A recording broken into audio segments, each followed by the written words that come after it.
ভারতীয় মার্কিনীরা বাংলাদেশের বিরুদ্ধে নিষেধাজ্ঞা দিতে কাজ করবে। যুক্তরাষ্ট্রের প্রেসিডেন্ট ডোনাল্ড ট্রাম্প ও দেশটির কংগ্রেসের মাধ্যমে বাংলাদেশের বিরুদ্ধে নিষেধাজ্ঞা আরোপের চেষ্টা চালানো হবে বলে জানিয়েছেন এক ভারতীয় আমেরিকান নেতা। আগামী বছর ডোনাল্ড ট্রাম্প ক্ষমতা গ্রহণের পরই বাংলাদেশের বিরুদ্ধে তারা কাজ শুরু করবেন বলে জানিয়েছেন তিনি। ভারতীয় মার্কিন নেতা ডাক্তার ভারত বড়াই বার্তা সংস্থা পিটিআইকে জানান, নির্বাচনের আগে বাংলাদেশের সংখ্যালঘুদের উপর নির্যাতনের অভিযোগ তুলে ডোনাল্ড ট্রাম্প যে পোস্ট দিয়েছিলেন সেটি তাদের উদ্বুদ্ধ করেছে। আর এ বিষয়টি কাজে লাগিয়েই বাংলাদেশের উপর নিষেধাজ্ঞা দিতে তারা ট্রাম্পকে উদ্বুদ্ধ করার চেষ্টা করবেন।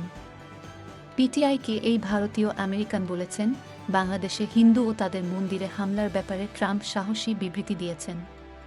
তিনি একজন সাহসী ব্যক্তি।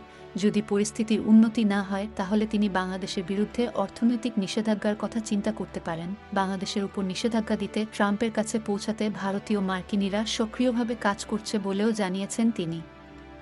বিশেষ করে বাংলাদেশের তৈরি পোশাক খাতের উপর নিষেধাজ্ঞা আরোপের চেষ্টা চালানো হবে বলেও ইঙ্গিত দিয়েছেন এই ব্যক্তি। তিনি বলেন, যদি তাদের তৈরি পোশাক রপ্তানি বন্ধ হয়ে যায়, যা তাদের ব্যবসার 80%, তাহলে বাংলাদেশের মানুষ কি খাবে? তার দাবি, বাংলাদেশের উপর এ ধরনের চাপ হিন্দুসহ অন্যান্য সংখ্যালঘুদের উপর চলা কথিত নির্যাতন বন্ধে সহায়ক হবে। তিনি বলেন, পরিস্থিতির উন্নতি না হলে আমরা হিন্দু আমেরিকানরা বাংলাদেশের বিরুদ্ধে ব্যবস্থা নিতে কংগ্রেসের প্রতিও আহ্বান জানাব। এছাড়া হিন্দুদের উপর নির্যাতন বন্ধে বাংলাদেশ সরকারের উপর ভারতেরও নিষেধাজ্ঞা আরোপ করা উচিত বলে মন্তব্য করেন এই ভারতীয় আমেরিকান।